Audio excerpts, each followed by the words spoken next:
जैसे मैंने आप लोगों को बताया था कि इलेक्ट्रिक फील्ड मैग्नेटिक फील्ड के परपेंडिकुलर होता है। अब मैंने उसको मिटा दिया।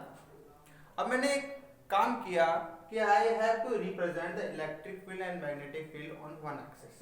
So I have represent the both the field on the one axis. This is y axis, this is x axis, and this is z axis. Clearly. तो x axis है, इसको मैं लाइट रे मान लेता हूं। It is just represent a light ray.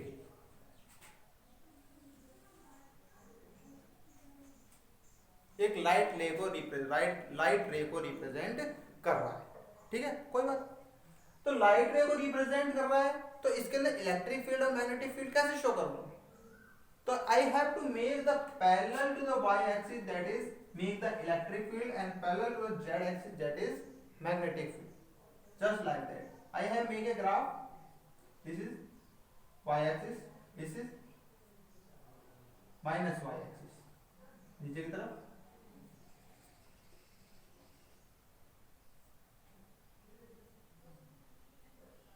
Then like that, then like that, then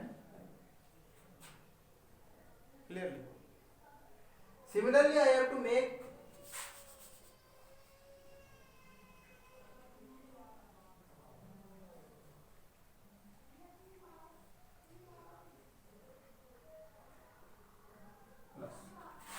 plus.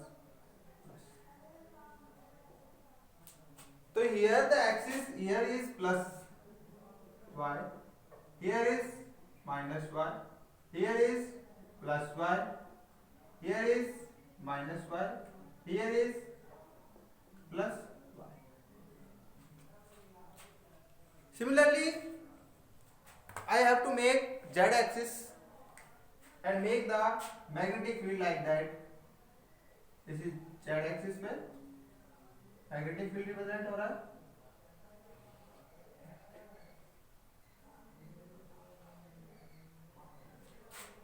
Clear? This is plus z, opposite direction में minus z, this is plus z, this is minus z, and this is plus Z.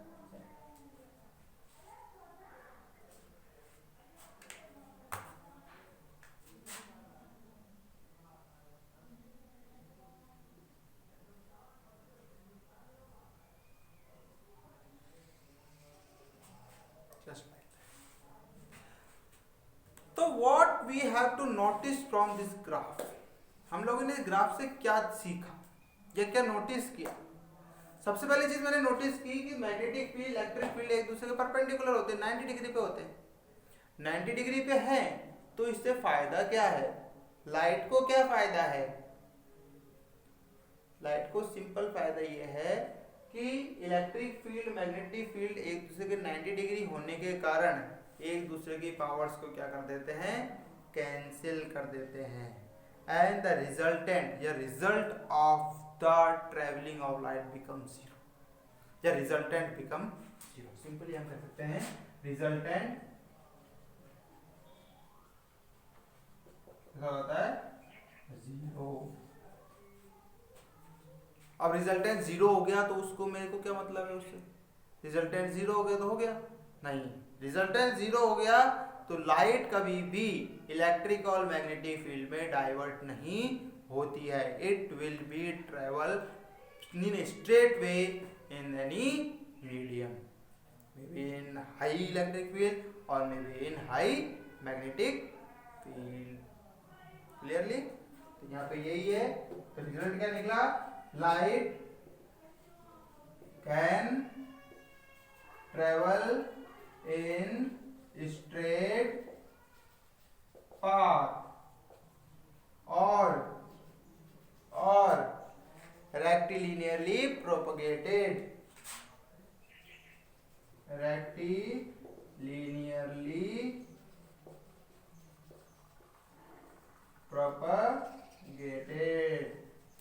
clear? Rectilinearly propagated means it cannot be curved, it cannot be travel in a curved path, मुड़ के नहीं जाती, it always travel in a straight line. Light can travel in a straight path, it follow a straight path. that is electrically propagated, electrically propagate, that is electric field and magnetic field are perpendicular to each other. Clear हो गया? Okay. Now come to the next topic. The next topic that is nature of light. अब nature of light का क्या benefit है? देखो, nature of light को समझने से पहले हम लोग नॉर्मली अगर डेली वर्क की बात करते हैं या डेली हम लोग जो देखते हैं उसकी बात करते हैं तो हम लोग बहुत इजीली समझ में आ जाएगा.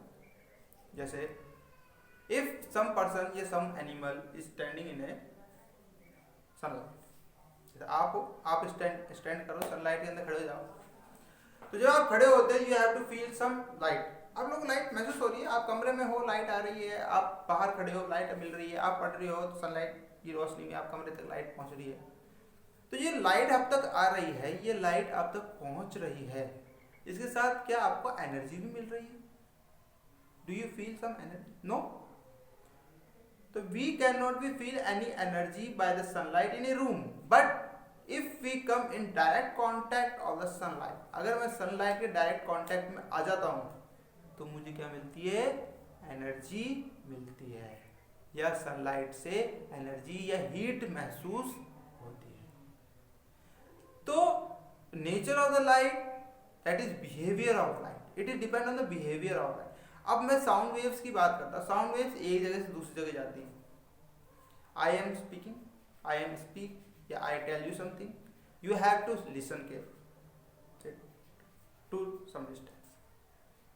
इस कमरे में आवाज है, गूंज रही है, बाहर वाले कमरे में जाएगी, कोई मिल गूंजेगी, मतलब सुनाई देती है आवाज, क्योंकि आवाज ट्रेवल करती है मीडियम. लाइट को ट्रेवल करने के लिए मीडियम की जरूरत नहीं होती. It can be travel in A vacuum also, it can be travel in the air also, it can be travel in A water also, but in state. This is called the wave nature of light. ये कौन सा nature कहलाता है? Wave nature. कि ये एक जगह से दूसरी जगह जा रही है. लाइट जल रही है, बल्ब जल रहा है, we have to make the bulb है, ये बल्ब जलता है, लाइट को चारों तरफ एमिट करता है, इक्वल डायरेक्शन एमिट करता है. एमिट करते वक्त ये नहीं देखता भाई इसको ज्यादा मिल जाएगा, इस कोने को ज्यादा, नहीं, वो एमिट हो रहा है. उसी को कहते हैं वेव नेचर. लाइट की रोशनी हम तक पहुंच रही है, we have to see the object in the presence of light. That phenomena is known as a wave nature. तो एक साइंटिस्ट है that is called de Broglie's, उन्होंने ये कॉन्सेप्ट दिया कि light have the two nature. तो first come to the next topic that is called a nature of light.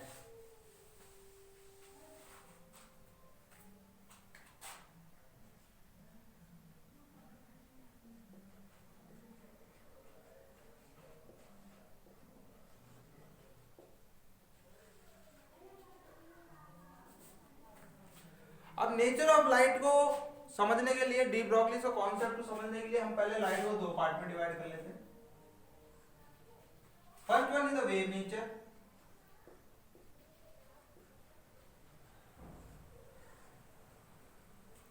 Second one is the particle nature.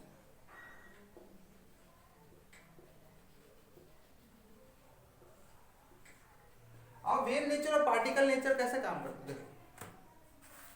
अगर मैं wave nature की बात करता सबसे पहले वेव नेचर, तो wave nature of the light can be travel in the just like a sound waves. जैसे sound waves एक प्लेस से दूसरी प्लेस जाती है, can be transfer from one place to another place. Sun से हम तक आ रही है, हमसे टकरा कर, अर्थ से टकरा कर और जाती होगी, सन से टकरा कर मून तक जाती है, मून से रिफ्लेक्ट होकर हम तक आ रही है light, the moon light, that is called moon light, actually it is sunlight. That is a wave nature of the that can be transferred from one place to another place. By this phenomenon we have to see the images. By this phenomenon we have to see the mirage formation. By this we have to see the shadow formation and different other things, the different other phenomena of light. But light is a form of energy. In the introduction I have told the first topic that what is light? Light is a form of energy. Then what is energy? How it is come to us? Yeah, how? by which mean it come to us, ये हम किस mean से आती है?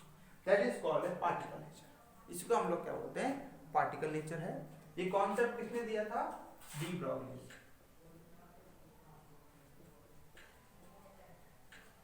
De Broglie ने दो nature बताए थे, that is called the wave nature and particle. तो first we are to discuss about the wave nature. तो वेव नेचर कुछ नहीं है, सिंपली आपका जो टॉपिक है लाइट चैप्टर है, it is completely based on the wave nature. ये पूरा का पूरा किस पे डिपेंडेंट है, वेव नेचर के ऊपर फोकस करता है। पार्टिकल नेचर का आपके सिर्फ छोटा सा इंट्रोडक्शन दे रखा है, इसका वास्ट जो आइडिया है, ये कंप्लीट जो डिस्क्रिप्शन है, it is come your 11th and 12th class या हायर क्लासेस। तो first we have to discuss them part of the particle nature कि एनर्जी का फॉर्म है। जैसे मैंने बताया था कि वाइब्रेशंस होते हैं, वाइब्रेशंस होते हैं तो उसके अंदर एनर्जी प्रोड्यूस होती है, एनर्जी प्रोड्यूस होती है तो एनर्जी हम तक पहुंचती कहते हैं। This is come to us in the form of small packets. ये एनर्जी है वो स्मॉल पैकेट, दिस पार्टिकल्स, तो लाइट है, light is source of energy and this energy come to us in the form of small packets.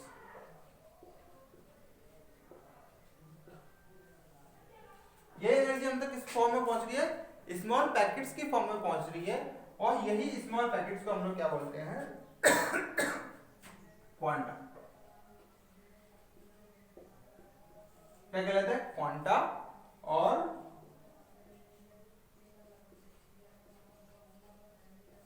Quanta और photons. यही energy क्या कहलाती है, क्वांटा और फोटॉन्स कहलाती है। क्लियर। तो हम लोगों ने देखा particle nature. Particle nature means the light is a form of energy. These energy come to us in the small packets. These packets are known as the quanta or photons. And this energy is transferred from light to the other body. Something, for example, we have to put something in the sunlight. जैसे for example, a small utensil रख दो, you have to stand to there, some animal stand to there, rod है, water है, water bodies है, you have to feel something heated, it will be become heated. हम लोगों को धूप में गर्मी लगती है, तो जो गर्मी लग रही है, जो हीट हमको मिल रही है, ये हीट कहाँ से आ रही है, हमको स्मॉल पैकेट से आ रही है, क्वांटा से आ रही है, फोटोन से आ रही है, वो हमसे स्ट्राइक होते हैं, it will be strike to the body and send this energy, transfer energy to us, transfer energy to the other body. तो सिंपली कह सकते हैं हम लोग, these quanta and photons, या these energy packets are transferred it energy to the other body when strike to that. That is called a particle nature of light. इसको हिंदी में कण का सिद्धांत, प्रकाश के कण सिद्धांत भी बोलते हैं। कण सिद्धांत, कण मतलब particles, small packets. Clear. Now come the second part. That is called the wave nature. Wave nature के अंदर सिंपली मैंने बताया था, जैसे साउंड वेव ट्रेवल हो रही है, इसी कारण हमको बहुत सारी चीज दिखाई देती है। जैसे सबसे अच्छा एग्जांपल आपका reflection,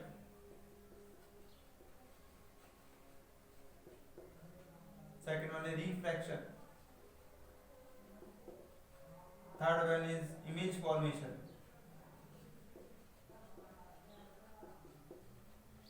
fourth one is the shadow,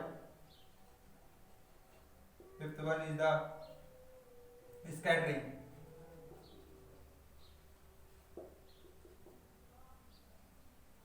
sixth one is the dispersion of. These are the some topics that we have to discuss in this chapter. ये कुछ टॉपिक्स है, इनको हम डिस्कस करेंगे, इस चैप्टर्स में करेंगे, इस चैप्टर में करेंगे। तो हम लोगों ने देखा कि हम लोगों ने जो आज पढ़ा उससे हम लोगों को कौन कौन सी चीज मालूम हुई, उसको एक बार हम लोग रिकॉल करते हैं। जैसे first of all what is the light. तो सिंपली अगर क्वेश्चन आता है व्हाट इज द लाइट, तो you have to write light is a form of energy. Second thing, it travel in straight line. Third thing, it is electromagnetic radiation. If someone is asked you why it is called electromagnetic induction, because in light electric field and magnetic field are perpendicular to each other, so it will be travel in a straight line. एक तो ये reason हो गया straight line में जाने का। दूसरा reason electromagnetic radiation क्यों कहते हैं, इसका भी रीजन हमको मालूम चाहिए। थर्ड थिंग हमको पता चली nature of the light. What is the nature of the light, how it is behave. So it behave in two ways according to the de Broglie. That is, first one is the wave nature, second one is the particle nature. तो wave nature के अंदर reflection हो गया, refraction हो गया, image formation हो गया, shadow हो गया, स्कैटरिंग हो गई, डिस्पर्जन ऑफ लाइट हो गया, etc. While in particle nature, according to the de Broglie, it has the small packet that is called the quanta and quanta photons, also called photons. And these photons of quanta, when it strike to somebody or something, it transmit energy to that one. This is called the particle nature of light. Clear? Okay. Now today I complete my class here, and I come to the next video. You come with the new next video, the next topics of the wave nature of the light. Okay. Good day and good night. See you in the next video. Okay. Bye.